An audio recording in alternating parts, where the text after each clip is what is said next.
Podcast, a platform created to entertain, educate, and evolve the modern-day deer hunter.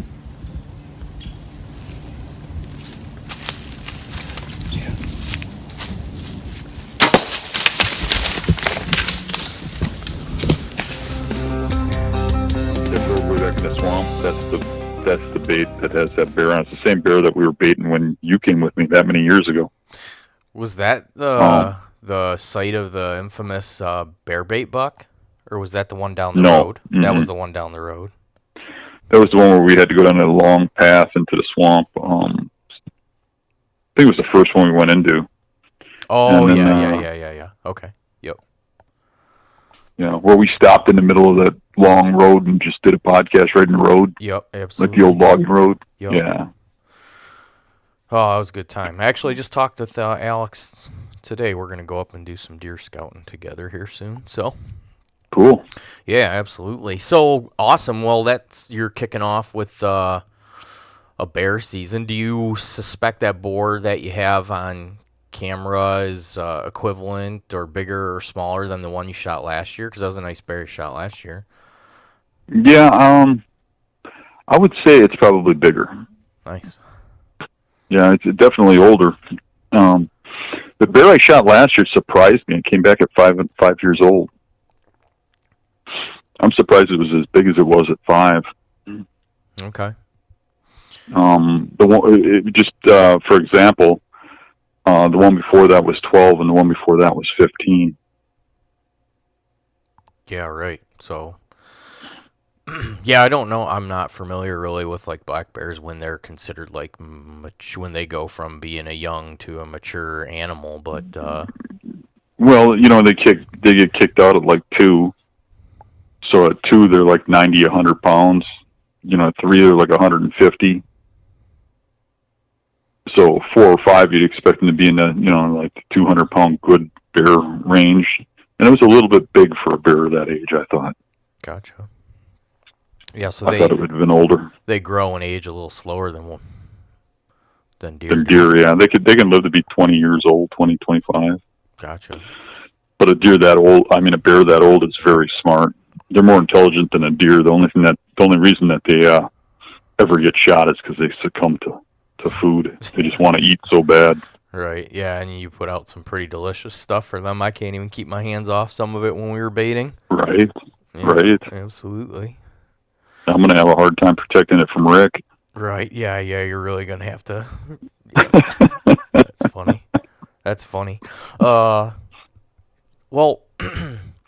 when we talked earlier, I know, parlays right into this, really, your deer season kicks off right after that, pretty much when you get back. So I had received a few messages about doing a early season podcast. So when I talked to you earlier today, I briefed you on that, and I figure we can cover a little bit of that, and then we'll talk about the buck that you shot last year, and then we'll kind of close out on talking about the deer camp that we're doing up in northern Michigan here this summer, if that all sounds good with you. Hey, how did why don't you say you had a podcast before this, your live show? How did that go, and tell people what that is and where they can find it?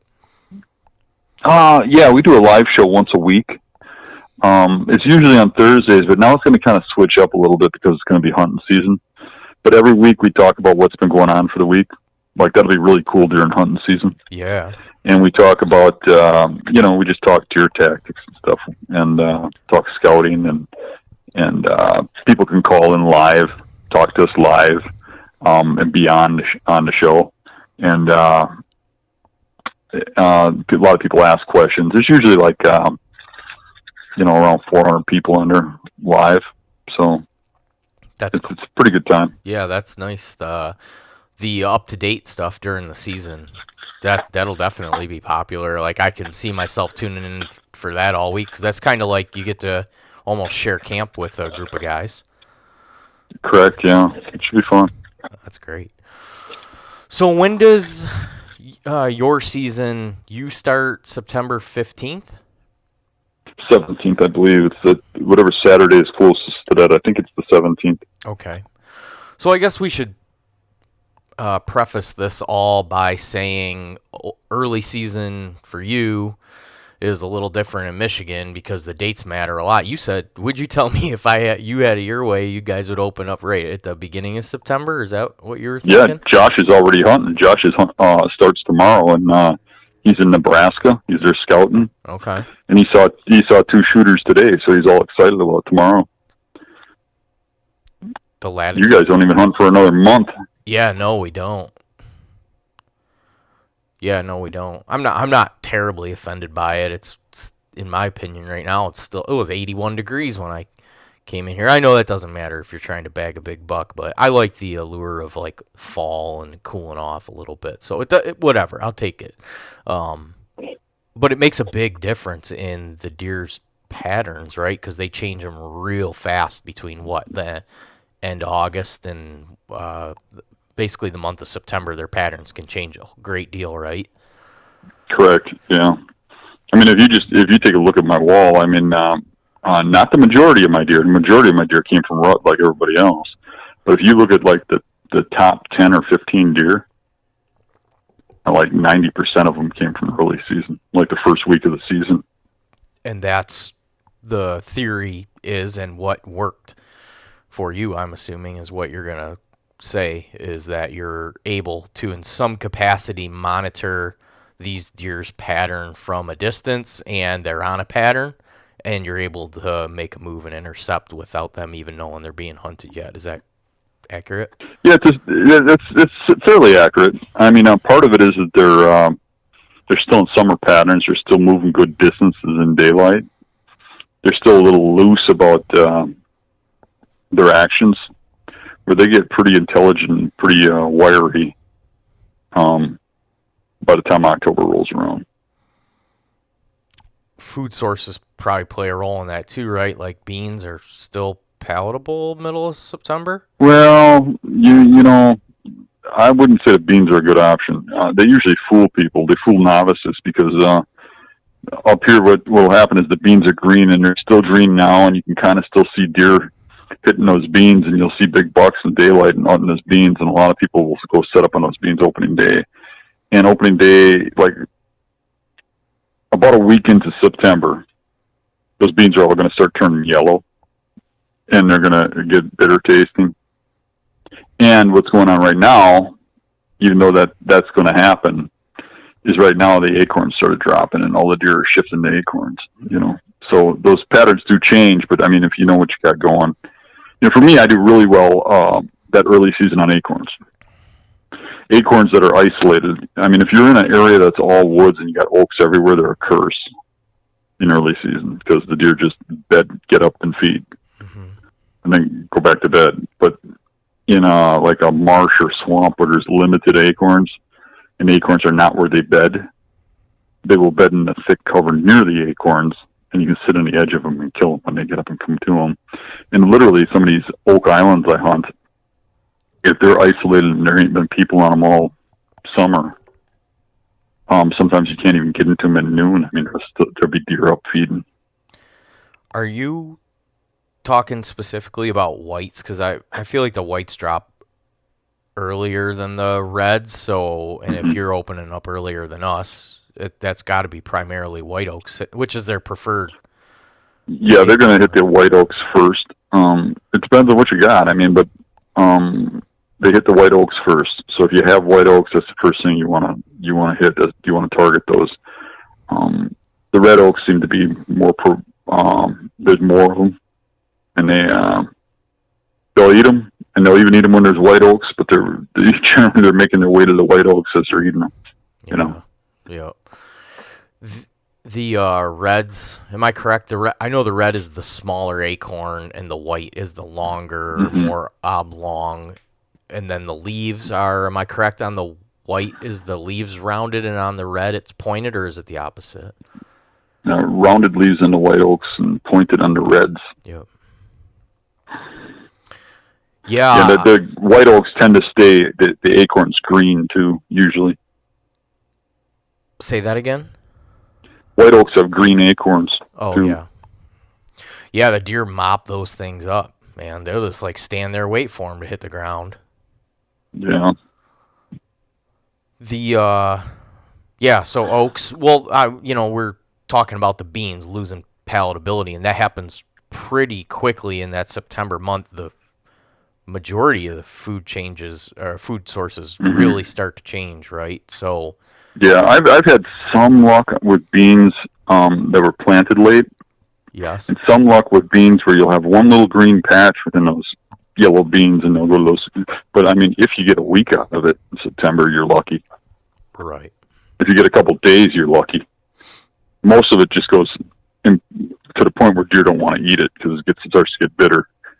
And at the same time, other foods are coming into season. Like right now, they've been feeding really heavy on stinging nettles and jewelweed, and you can just see the browse in the woods where that stuff is just heavy as heck. But all that stuff just starts to die right around that time our opening comes, and then they shift to other things. Yeah. Right. Yeah, and it happens real quick, right? So that's the hype around early season, right? Is that you got to be on top of it real quick. Well, yeah, no. I mean, it just seems like the first couple weeks of the season, those deer still move around really well in daylight. Like you're seeing them, maybe an hour before dark, maybe more, and they're moving further in daylight to get to a food source than what they would, a few weeks from then. I mean, as soon as you start getting into October, it changes dramatically. Yeah, but correct me if I'm wrong. You're not really sitting back on that food source. You're talking about oaks, but you're right at the beginning of season. You're getting tight in on bedding, just trying to get. Oh yeah, I'm always as tight as possible. Correct. I mean, I might sit on the edge of oaks if the oaks are pried right up against the bedding, like in the case of an oak island or something. Right. And they're bedding on the end of the island as the red brush tapers in. But anyway you look at it, I'm very close to the bedding. Right. Yeah, because for a lot of the farm type of hunting and the content that comes out around that, a lot of sitting back on food plots and bean fields on managed land. But if the deer have any pressure on them at all, you're just because you got to be within, maybe you're saying like 100 yards or so for that last hour of light if you want a chance to see them. I think so. Yeah. Mm-hmm. Yeah, I would agree. Usually in marsh and swamp, I'm closer than that. But if you get up into like hill country and stuff, sometimes I'm a little further back if they've got some eyesight advantage. Okay. So let's do this. Let's dive into the deer that you killed last year, because it was an early season kill, and you can kind of walk me through. I believe you had multiple years of history with that deer, and then you got in on his bed and you were able to get him killed. But you said you guys were like you're like 4 or 5 days into the season? It was day 5. Mm-hmm. So that's an early season kill, and that was a nice deer too. Wouldn't it score 160 something? Yeah. Mm-hmm. That's awesome. Yeah, I saw you post. It was a big old mature. I mean, that deer had to be 250, 260 dressed. It was just a monster. It took us 8 hours to get it out of the swamp. That's awesome. Yeah, I saw you just posted a picture of it today. Yeah, I did. Yeah. Yeah, it was a great looking buck, man. That was awesome. Yeah, not a bad way to break in the new bow last year with the big bear and the big deer right away, man. That was cool. Yeah, I thought, man, this is going to be a great season. Just keep knocking them down, but that was the end of it. Easy come, easy go. So you had some history with that deer? Yeah, I've been watching that deer for 4 or 5 years. So I'm really curious to see how old he is. Okay. He's got to be at least 7. I'm thinking he might even be older. But I think he's probably in that 7-year range, maybe 8. His rack hasn't changed much. His tines got a little shorter, but they got a little heavier. You know, we got pictures of him going way back. Trail cam pictures. Not a lot because he's in a remote area. We didn't have a lot of camera back there, but I had cameras back there here and there the last few years, and got pictures of. There was 3 target bucks in that area, and I wasn't sure which one was coming through there, but I had a tendency to think it was him, and he was the only one that I was sure was still alive. And I still haven't seen the other 2 since, so they might be dead. But what I'd done is I was hunting that deer, and he was living in a remote section of swamp that was almost all cattails. There's a little bit of private land adjoining it. There's a couple of islands, and the islands get some pressure. But they're really, so I try to get him on the edge of an island. I would try to get him here or there. We get a glimpse of him every now and then. If you remember that time I took Joe out that winter, he saw it from the tree. He got some film of it out there.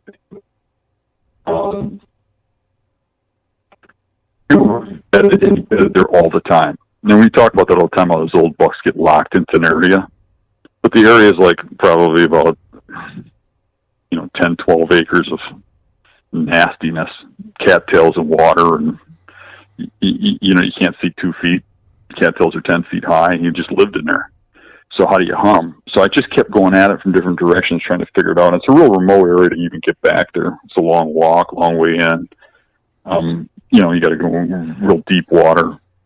So 2 years ago in winter, I went back there and really scoured the area well. And I was just like looking at all his trails in and out of there, just trying to find some kink in his armor.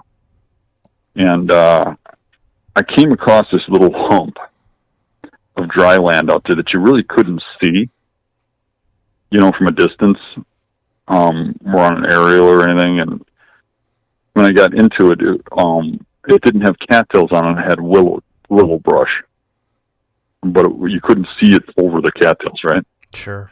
And when I got into that willow brush, all the brush was rubbed like crazy, and for generations.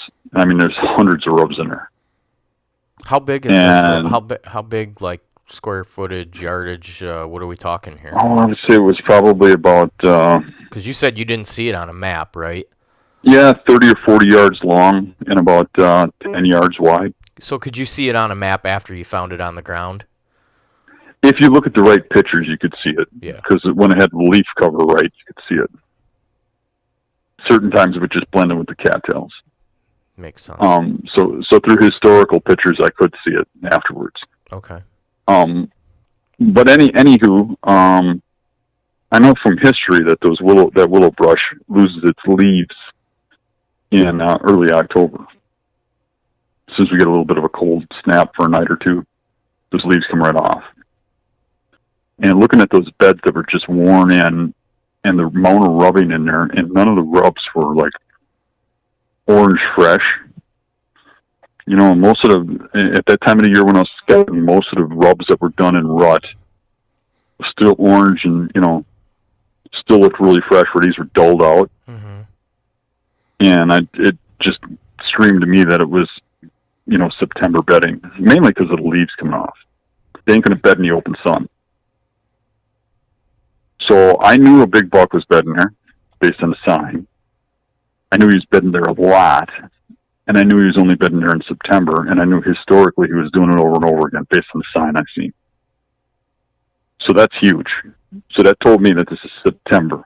So there's several trails going in and out of there, but there's one main one heading towards land where it would go towards like food,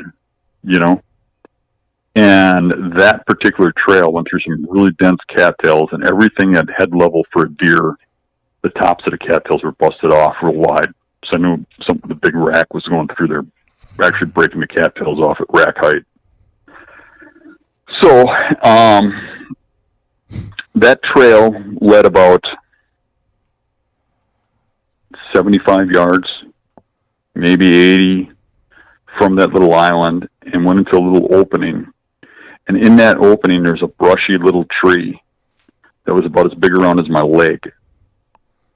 And I looked, I could get a tree stand into that tree, at least mine I could, in a spot where it was, I want to say 5 inches, 4 or 5 inches in diameter.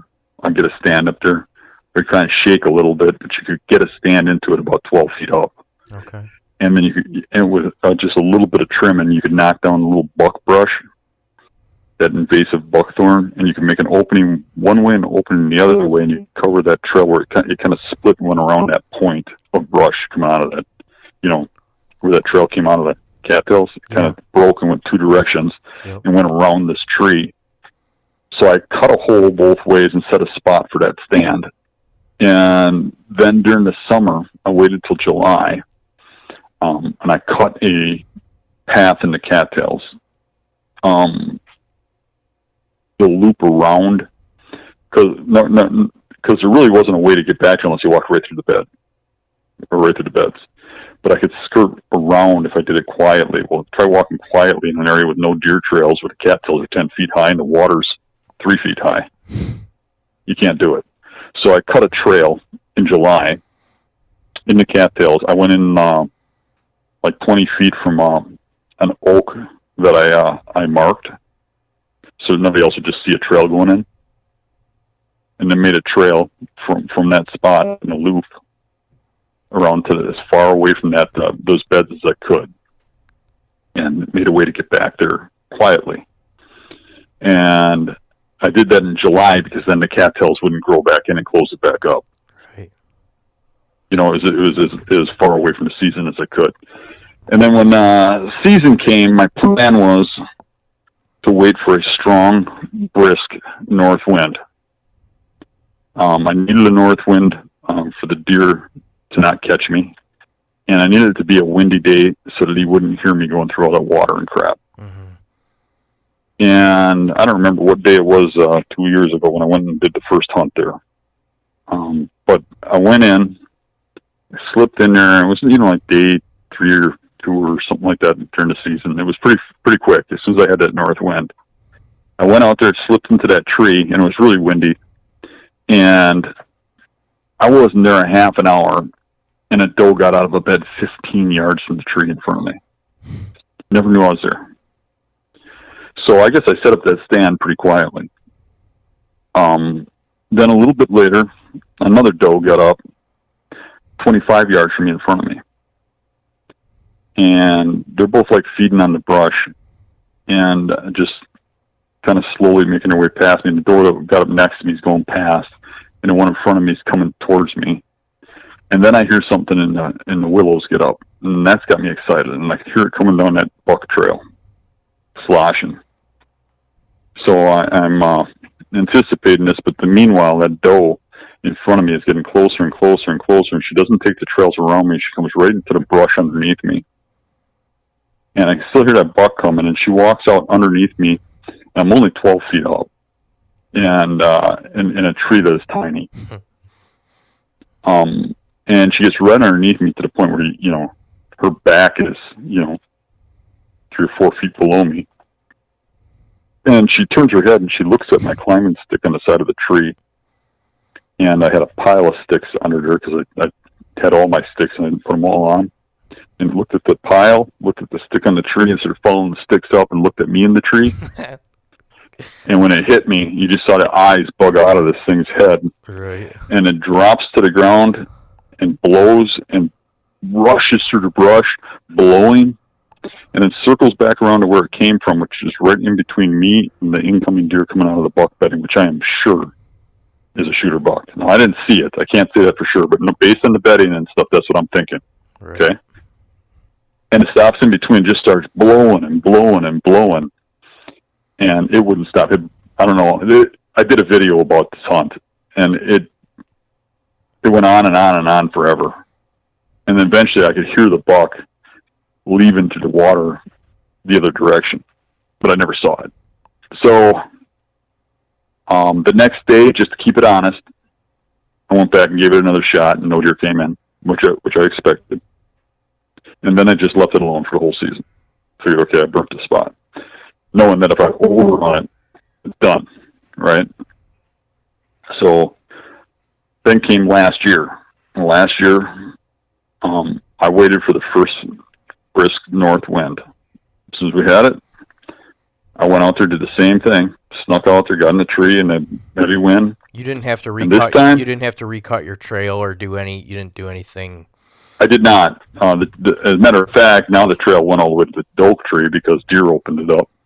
Oh, sure. But I got out there, and this time, no does were bedded there, which was good. And about the same time, I heard something get up in that willow brush, start coming through the water and stuff. And I just looked at the mouth of that trail, imagining, that it could be that big 10-pointer that I'm after, and watched him emerge right where he's supposed to come out. It was pretty cool. Yeah, that's awesome. And he got to about 10 yards. He's going to come right along beside me. And while he was behind some thick brush, I pulled the bow back, and I pulled back a little hard, and it made a click noise. And he just locked up. And I'm thinking, oh, no. So I got this thing at 10 yards, and I'm at full draw. And he's just sitting there locked. He's staring in my direction, but he can't see me. I can just make out pieces of him because the brush is so thick in between me and him. Mm-hmm. This bush, He had me at full draw. I don't remember what it was, a minute, 30 seconds or something. I don't know. But I'm thinking if he turns and runs, he's probably going to stop at the edge of the cattails and look back, and that's 25 yards, and I'll shoot him. So I'm imagining he's probably going to run. So I just sit there full draw waiting, and all of a sudden he just flicks his tail and just starts walking again and comes walking right out in front of me. And now because of that, and he's walking by at only 10 yards, I'm thinking I better not stop him, because if I stop him, after he had that incident with that click, he's probably just going to bolt. If it was just natural and he's just walking by and it was like what the click did, I'd make that sound and he'd stop. Right. But I don't think I'm going to get away with that twice, right? There's a possibility that he would just turn inside out, right? Correct. Yeah. And I've seen it. He's already had his warning. When you catch him off guard, when they're coming in natural like that and they have no idea you're there, a little grunt stop usually hurts nothing. But if they got any inkling you're there, they'll come unglued, Right. So I figured at 10 yards you can't miss. And I was walking with him, leading him, and I shoot. And I guess he was walking faster than I thought. My arrow hit a little further back than I wanted. And I ended up hitting the middle of the deer. And he bucked and ran around a bush and stopped at about 20, 22 yards. But I couldn't see him. I could see the cattails move, I could see the bush move, and I could tell he was standing at 22 yards. But I couldn't see him.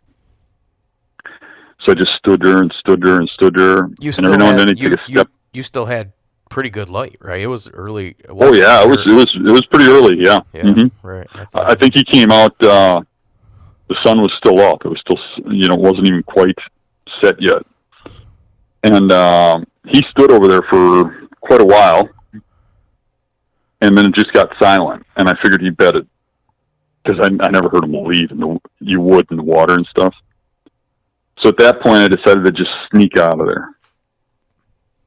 So I just, I left my stand there, and I just took my bow and my camera, and I slid down the tree real quietly and just took one step at a time until I got far enough away I felt comfortable to walk, and then walked out of there. And I figured that the brush is so thick in here that I made a little noise and the deer had to have heard me, but as quiet as possible, and I never heard it run. But I got out of there, went home, and I was kind of just stressing over that shot. And I knew it was a dead deer. But finding one in that maze of cattails with a bad hit would not be fun. Yeah. It's miles of it, And it's deep water and stuff in some dangerous spots. So I got home and I called up a guy with a dog. And gosh, I wish I could think of his name off the top of my head. I can't, but because he did a really good job. If anybody needs it, they can call me and I'll let them know what it was, who he was, or send me a message. But he came out the next day with his dog in the morning, and we went out there, and that dog ran straight to that deer. And I probably would have found it, but it would have took me a while. That dog had to run through a maze. That deer turned off the trail a few times, went down some other trails. It probably got up and left after I got down, and it wasn't dead very long. So it lived most of the night, with that gut shot. But yeah, even if you have a painted down blood trail in the cattails with all the water and everything, it can get dicey and weird real quick, right? If you haven't tracked a deer in that type of environment, it's a lot more difficult than following blood around on the forest floor, right? Yeah, it can be pretty hard. It depends on the hit. I mean, sometimes you get it where it's spraying on the cattails and stuff, but in that case, it'd be spraying all over everything anyways. But if it's dripping down underneath them and going into water, It can be hard to follow. Right. It can be pretty hard to follow. Yeah, there can be. The good part is they don't just go through solid cattails, so they stay on a trail. So it's the forks in the trails where they can turn. Right. Yeah, sure. Yep, that makes a big difference, right? Right, yeah. So that helps. Is that what he did? You're saying, what was the blood like? I mean, you said you think you would have found him without the dog. Was there blood, and was he on a trail? No, the blood there wasn't very much blood at all because the guts and the fat closed the hole right up. Yeah. But I would have found him by grid searching the trails. Gotcha. How far did he go? He got about 300 yards. Oh yeah, that's a clip. Yeah, you can't see 3 feet in that stuff, though. Where do you think he was going? What was he? Was he just like wandering around for somewhere new, comfortable to bed? I mean, that's quite a distance.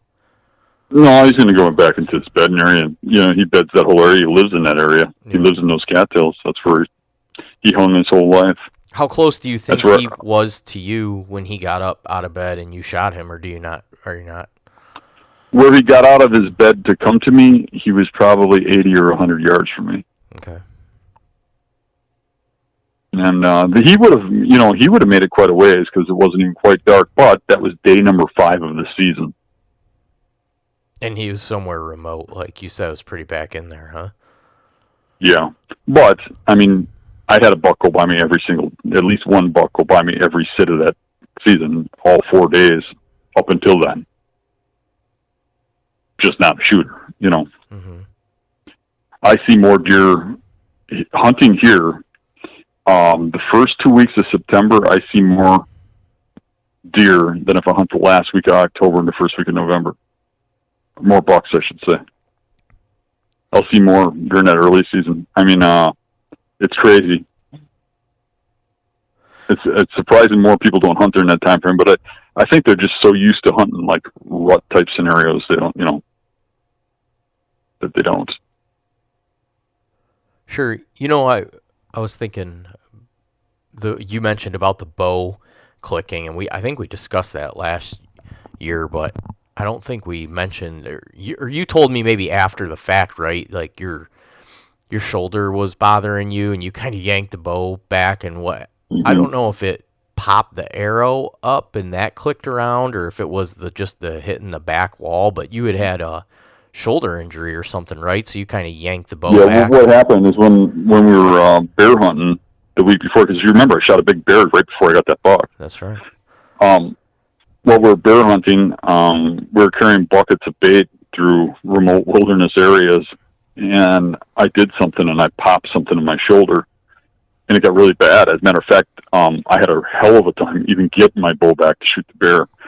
In camp, we actually took a Allen wrench and turned the bow down to really, really low poundage, and then my arrows didn't even match, and they weren't flying right. But because we turned the bow down to like 35 or 40 pounds, whatever was legal limits. A good thing I had Steve Pagel, the owner of Forge Bows, there to help me with that. But I got it shooting good enough to kill a bear at 10 yards. at really low poundage, and then I literally had to yank that thing back. And in the bear footage, if you listen closely, you can hear me groan when I pull the bull back. And I didn't know I did that, but I heard it when I was editing. Wincing in pain. Yeah, I know it was a pain. I didn't even think I could kill a bear. But I was up there, I had a tag, and the hell if I wasn't going to give it a shot. Right. Right. I wouldn't pull the bull back before that, because every time I pulled that bull back, I'd make the shoulder even worse. Right. I thought I tore my rotator cuff, but eventually it healed on its own. It took months, but it healed on its own. But getting back, my shoulder was still hurting like that. So when that deer came back, normally I will not pull that bull back until that deer offers me a shot, because he could stop someplace, he could turn, something could change, and you pull the bull back, maybe he hears or sees something like he did this time, and he freezes, and you're stuck with a bullet full draw. So I normally don't pull the bull back until the deer is in a shootable position. There's some exceptions to that, like a fast walking deer, and there's a lot of cover. You know what I mean? You kind of got to get them in a certain opening or something. Right. Then I'll do it early. But most of the time I wait for that shot. And the reason I didn't in that case was because my shoulder was out, and I was having a hard time pulling that bull back. So when that buck was behind that bush, I tried yanking that bull back, and because my shoulder's hurting so bad, if I pulled back really quick, it would be better. Right. Than trying to pull back slow. Yep. So I yanked it back, and I pulled it back so fast and hard that I hit the backstop. Yeah. Like the string stop. Yep. And that's what made the click. And it wasn't a very loud click, but at the time that deer came through, it was dead silent. Right. So even a little click was and it wasn't like it's a twig snapping or something. It's just a different type of sound. Like, what the heck? That's not a twig snapping. That's not a squirrel hopping. You know what I'm saying? Right. So the deer, to his credit, picked it up. And I don't think a year and a half or 2.5-year-old buck would ever notice that. I think that buck at his age is a leery animal. He didn't get to that age by being stupid or not having some life lessons. Yeah. So. Do you anticipate that another deer, sounds like from the lay of the land, that that could be a reoccurring, good reproducing spot if another mature deer claims that bedding area, huh? I think possibly, but in this particular case, I would say no. And the reason in this particular case it won't be is because I get a lot of people watch my videos and try to figure out where I hunt and stuff, and remember how I said I cut the holes out for the shooting lanes in that spot? Mm-hmm. I've had many people contact me and say that they already hunt there, that's their spot. Show me where it's at on a map, send me an image of it and stuff, and I just don't even answer or respond. So there's going to be a whole bunch of people in there hunting. I had a guy message me and say that he's, that's a great spot. He's been hunting there for years, and that he heard he watched a video and saw that I didn't recover my arrow, so he went out there and got it for me and put it on my mailbox. Oh, really? Oh, yeah. So, I just don't respond to people like that. It's just like there's something a little creepy about that. Just is what it is. But those spots, I usually get one crack, and when I kill something and I show a video, then I don't know, you could show a blade of grass and somebody will figure out where the spot is.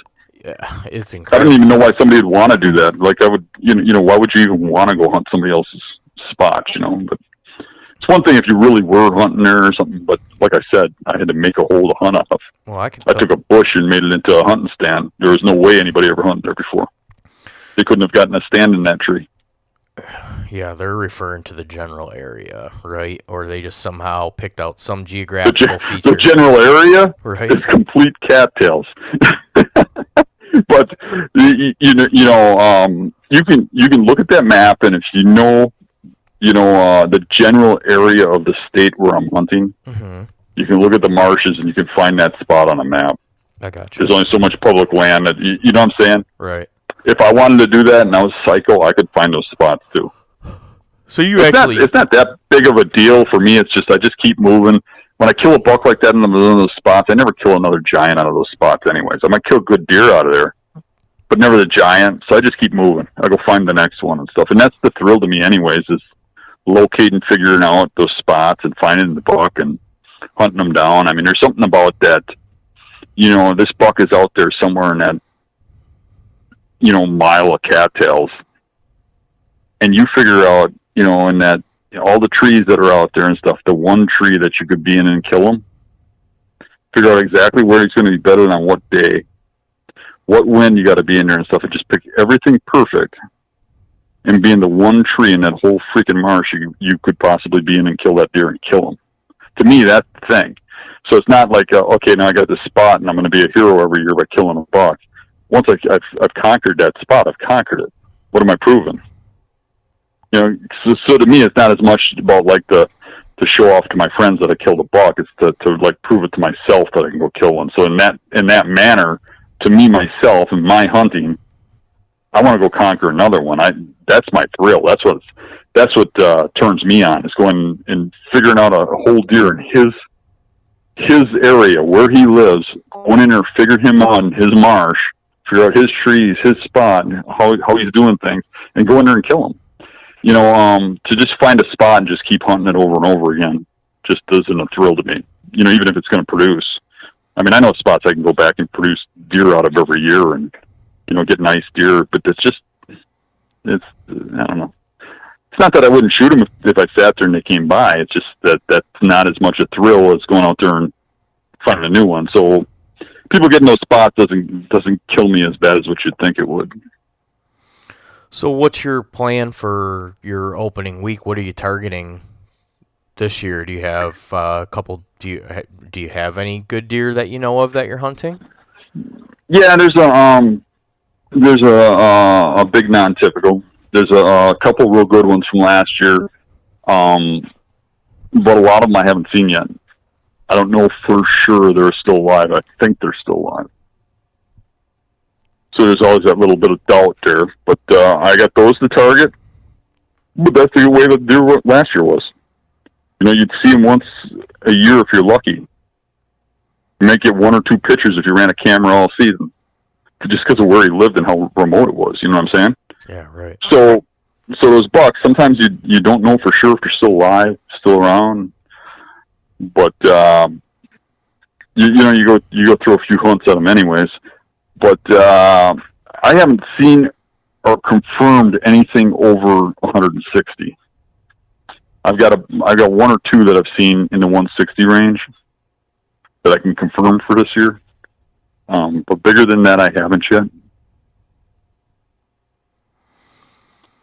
Well, it's great you have some. I had a camera on a non-typical one, but the camera failed, so it broke. So I went and grabbed the camera and put a new one there. Gotcha.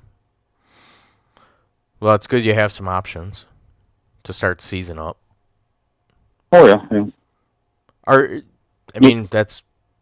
you the acorn thing? Is that what you're looking at? I mean, I'm assuming we're real close to this. You got to have a plan, right?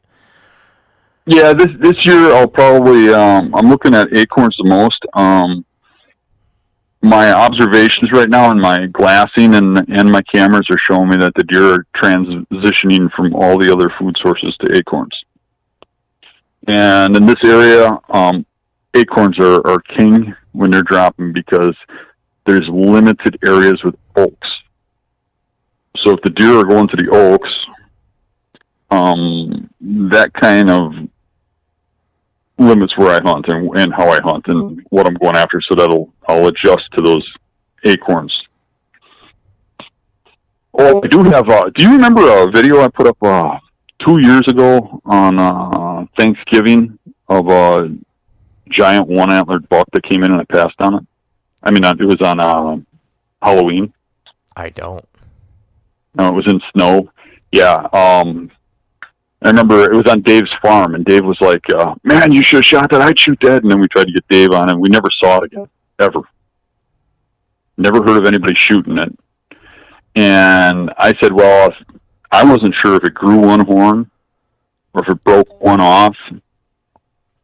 All we knew is it had one horn. I put some cameras out by Dave's this year to do like a little study on how they come in and out of bedding for the year. And they're cell cams that are sending me pictures. And I got a picture of a big animal right in that same area that I can see it only has one horn, and it's a big animal, but I can't see it fully. And then I got another picture of it where where it looks like it's a big animal with one horn, but it's blurry. So I requested one of those full, Sure. full resolution image. Yeah. So I haven't even checked for it yet because that was today, and I got on all these podcasts and stuff today. Okay. So I got to go back and look and see if that's that buck. But if it is, I wouldn't mind targeting that animal. But it might be hard because in 2 years I haven't seen him. Gotcha. Well, is there anything else that you can think of as critical, important to bring up about the early season before we transition into our other topics here? I think no matter where you're at, early season is way underrated.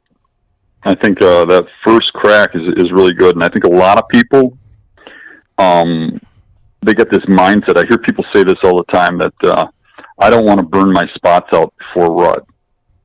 Well, why would you hunt an early season spot in rut, and why would you rut hunt an early season spot? They're two different spots. I mean, the spots I hunt in early season aren't necessarily the spots I hunt in rut. Right. It's just like a whole different season to hunt and a whole different way you hunt in different areas. But early season is for people that know what they're doing. Once you can have some pretty hard and dismal early seasons if you don't know how to pattern animals and you don't know how to move from bedding area to bedding area, kind of mobile hunt them down. Yeah. But once you get that thing figured out, your early seasons can be much more productive than rut. Yeah, I'll certainly attest to that. I've had some really bad early seasons early in my deer hunting career, and now I feel like I'm in the game, at least. Yeah. Yeah, well, that's kind of what there's the separation factor between the guys that are listening to all these podcasts and versus kind of like your traditional just deer hunter that you maybe run into at Joe's pub. Right, they're these guys, the next generation that's been taking in all this information from the beast for 2 decades now is just built different. Yeah. I mean, you were seeing it in the public lands too. I mean, you just go back 15 years ago, we didn't see anybody, opening week on public land. They'd all be like, "Oh, well, it's a little hot. Gonna wait till it cools down. Gonna wait for maybe in October."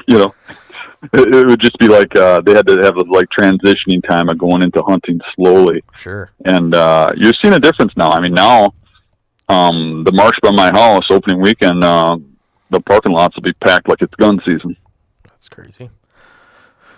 Well, there's been a cultural shift. I looked last night. I was having trouble getting to sleep here a couple nights ago, so I thought I'd watch some YouTube, and that just typically doesn't happen. I don't have a lot of time to parade through content, but I was just curious. I looked to see what Drury Outdoors had for YouTube followers, and they had like 198,000. And then I looked at the hunting public, and they have more than twice. They have like 495,000. And I thought, oh my God, what a culture change there's been in the last handful of years. And I'm going to say you and a couple other select people definitely are probably responsible for that. Yeah, it's been a huge impact, that's for sure. It's kind of amazing the way everything's going down. I mean, it's kind of funny because I always kind of envisioned that in my early days, but everybody looked at me as a nut job when I said this stuff 20, 30 years ago. And it just it really started coming around more recently, like when hunt public picked up beast methods and stuff, and then jumped away from the Winky and went on their own and stuff. They really did a great job of promoting this kind of style of hunting, and a lot of that credit goes to them. Aaron is just an awesome guy. I love Aaron. He's a great guy. I think he's the mastermind of most of that. Might piss off the rest of them, but that's my thought. I don't know any of those guys personally, but they're definitely super hard workers, and they were innovative in the space. The amount of content they put out and at the pace that they put it out is pretty impressive. They've done maybe possibly too good a job of promoting public lands. Yeah, you know what they really do well, and what they taught me about videos is that on time thing. You know, you can't just like wait 6 months and put a video out. And I would do shit like that. I'd sit there and, edit stuff at my own pace and stuff. And you would never get the big reactions. For them, putting those videos out the next day or two is huge. I mean, that on-time delivery of those videos where it's pertinent to what's going on now, that's huge. Yeah, and I got it. That's what really excelled them so fast. I mean, when we do the public land challenges, people think that's just a fun time we all get together. They got one hunter and they got 2 guys editing. And they're just editing nonstop to get that stuff turned around really quick. It's amazing the amount of work they put into something like that to get that done. Yeah, it's awesome now too that they have the whole catalog that they have of the past few seasons, because like right now I'm going back and watching. I've been watching the public land. Well, I've been kind of picking away at that all summer, but I've been watching all the past public land challenges. Boy, that is good that is valuable, good content for learning and entertainment, and I think that's what maybe has been the difference. Not to call anybody out particular, but there was a lot of hunting shows that never focused on the education, right? It was just about shooting that big giant deer and taking a photo with it. And I feel like people fell in love with the education factor of it, like the growth and getting better. And, the hunting public. Yeah, I'd agree with that. There's a place for everything. I mean, there is. I won't knock any of those people. I mean, you look at the Drurys, you look at Kiskies or Lee and Tiffany, and they're all living their dreams. I mean, That's what we all want to do, right? We want to live our dreams. Their dreams just might be a little different than ours. There's nothing wrong with that. Right. I mean, I love the hell out of all those guys. It's just a matter of I do things a little different, But I do think that it was the timing too. I mean, there was a point where, like when I grew up, hunting shows would black out the shot. They wouldn't show it because it was unethical to show a kill, and then it got to the point where they could actually show the kill as long as it was a clean kill. And it was like really hard to watch hunting shows. They were really horrible. And then Dan Fitzgerald and a couple of those guys, and the Wenzels, started putting out some videos. And Fitzgerald did these videos where it was like down for the count, and passing through, where it was just one kill after another, showing the arrows going through the deer in slow motion, and it was like a shocker to the whole hunting industry. It was like, oh my god, because they'd never seen anything like that. And then out of that spawned all those kill videos, and it just went into everybody wants to see kill videos because they'd never seen anything like that before. And then it was really hard to get back into the educational stuff because the stuff started out before, like Fitzgerald and those guys did stuff like that. It started out as educational, what was out there, and then they just black out the kills. But a lot of your very early stuff that I remember as a kid was they taught you how to hunt. I mean, if you went back and looked at what they taught you, nowadays it'd be like, oh my God, there's half of it's wrong, and the other half is just like so stupid basic, next to what we know now.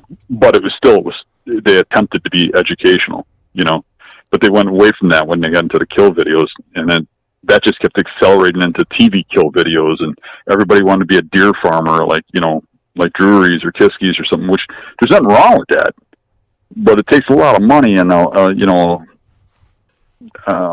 everybody can be that. And what I see too is a lot of these young guys and stuff, they want to be Dan Infalt, or they want to be, Mark Drury, or and they mimic them to 100% when they try to do videos and stuff. And that's not what sells.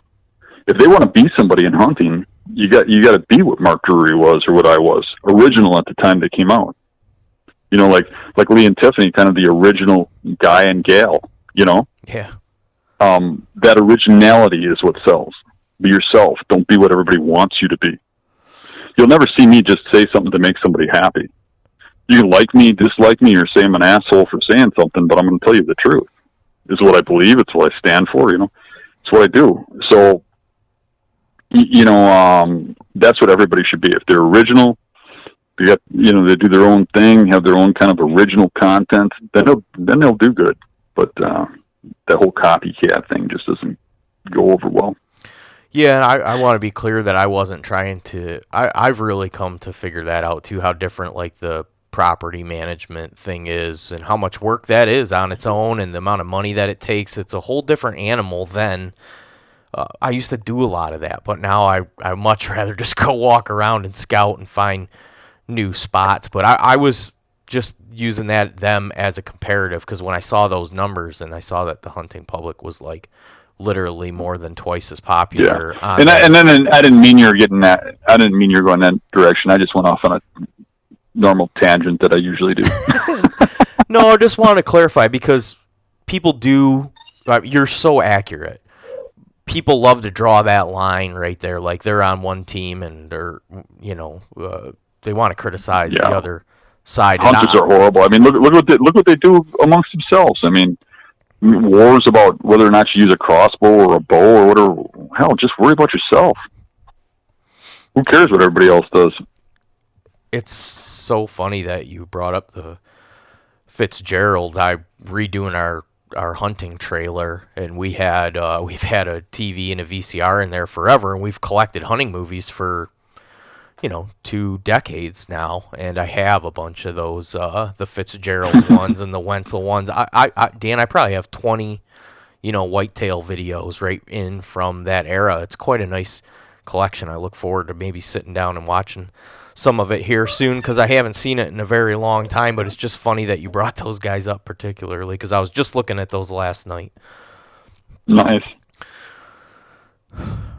Yeah, I don't know. I was thinking about that today, like, wow, what a cultural shift, because even 5 years ago, I feel like people would much prefer to be on a piece of managed private land, and now I hear this all the time.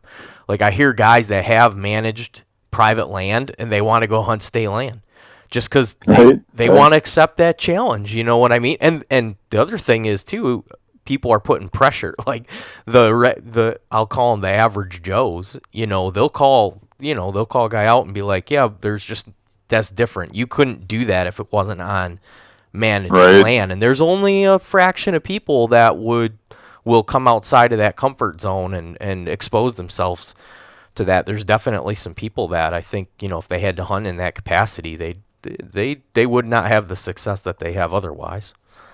Right. And I think the main appeal to a guy like me, or say the hunting public or whatever, is that they're on the same level playing field. I mean, you might dream of being, a guy who owns, 1,000 acres in Iowa. But is that realistic? Are you ever going to do it? I mean, where are you going to get the money from if you had the money? Is that what you would spend your money on? Just hunting? Right. I mean, is your wife going to be okay with that? But they all can hunt the way I do. What I've given people is I've given them the hope that they can hunt trophy bucks too, even though they're not rich, even though they don't own some farm. They can still go out and do it.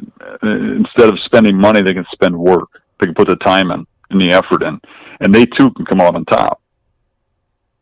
That's what I've given people, is hope that they can do that too. And it'd be really easy for me to just cave in, and every time I get offered an outfitted hunt for free, to just go do it and promote these outfitters. And that's where some people go when they get to a point where they start succeeding. But I wouldn't be true to myself, and I wouldn't be true to the people that are watching me, and I'd just turn into one of the people that are hated. You know what I'm saying? But I guess I really don't care what people think. But to me personally, I would want to be, true to my roots. I like the challenge of the public land, but I think that's what the appeal is to people, is because they're stuck there too, and they want to see that you can do it. I mean, you should see how many calls and comments and questions I get sent to me asking me to go to certain states or go to people's home areas and hunt and stuff because they want to see it do it in their area the way they do. That's what the appeal is. Yeah, how responsible do you think podcasts are too? Because I feel like they've been one of the best ways to get hunting content out, is that long format conversation. And like the Hunting Beast episodes, I go back and listen to those every year because it's really like an audio book, right? And you can they're really good, and I think the podcasts are better than a lot of videos because most videos just kind of highlight the kills, but podcasts, people go back and forth in detail, and when you got a podcast host who's separate from the hunt, just like yourself. I mean, when you're interviewing me about a hunt, I might say something about a hunt, and it's not really that pertinent. But you're going to think, well, what about this? What about that? And whatever questions you have, I might not realize it, but that's the same ones that the audience is going to have. Right. So a good podcast guy interviewing a hunter or hunters or people in that boat, are going to bring out the right questions and stuff, and they're going to have really good content. So I do think podcasts have done a lot for the hunting industry and are continuing to, and they seem to be picking up. It's getting a little crazy though, where like some of this stuff like YouTube and podcasts and stuff is getting a little too easy for people, because now you got a lot of people who have absolutely no skill doing it too. But I guess that's where the good will succeed and the bad will fail. Yeah, yeah. The market will take care of that because it's a lot of work. So yeah. And you know what? Some guys, I mean, I listen back to when I started, I sucked. Like people tell me, hey, I found your show recently, and I went back and I've listened to every episode, and I'm thinking, damn, you're braver than me. I can't go back and listen to some of those, but you got to start somewhere. So if you want to go for it, you go for it, and you got to be just got to learn as you go. But I've seen a lot of shows just in the 5 years that I've done it, come and go, because it can get to be overwhelming. So, but yeah, I like I would never discourage anybody from trying to start up one at any level. You're everything that you're saying. You just be original. To think of something original. Right. Don't try to copy what somebody else did. And if you can do that, the best thing you can do if you want to make a podcast is never listen to anybody else's and just go make one, because then you're going to come up with something that's different than theirs. There already is a Joe Rogan. There already is a Kevin, right? Yeah. What people need to do is be themselves. If you're conscious about that, though, too, like I hear that over and over again, but I listen to everybody's podcast because I like to. I feel like I see what other people are doing, and I'm like, oh, that work. I can do better at. I'm just always trying to surround myself with people that are maybe doing what I'm doing better than I'm doing. So I'm trying to pick up on that, and not that I'm trying to copy exactly what they're doing, but I'll put my own twist on it, and I'll be critical of myself. And I think there's nothing wrong with getting great ideas from somebody else either. It's just a matter of the originality of being yourself and stuff, and being honest and open and doing things your way is right. Not trying to become the same thing somebody else already is. Yeah. It just takes a while to figure that path out. That's why people love the style of hunting too, right? You've been saying that for a very long time. I've paid attention to that for forever. It's not about the destination; it's about the path that you take to get there. And right. You can fall in love with the process, then you're having fun the whole time. Right, absolutely. Well, I'm sitting here. If it ain't fun, you're probably taking the wrong path. I'm sitting here staring at my beast stand and sticks. I got them all stealth stripped out now in the smoke camo, and I got to tell you, they look good. They look real good. You got to take that thing out killing. They get a little ornery if they don't get the kill. Yeah, it looks hungry. Yeah. Yeah, I think it's moving around in the studio on its own, like getting closer to the door, giving me a hint. Yeah, it's ready to Yeah, go. I had to put mine outside. It was like looking at the cat. I was having a hard time wrapping stealth strips around it because the finish on that stand, I could just look at that for forever. It's so nicely done, and I didn't even want to really cover it. Well, after I covered it, I was like, oh, it looks badass like this too. But man, yeah, I'm very excited to going into this season to have that set up. It's a Yeah, it'd be awesome to see some pictures of you with that with a big dead buck. Yeah, I'd like to shoot a big buck. I got a list of things to do right here, and right up at the top of that list is find a giant buck and kill him. So I'm thinking about it every day right now. That'll kind of transition into the last thing I wanted to talk about here tonight nicely.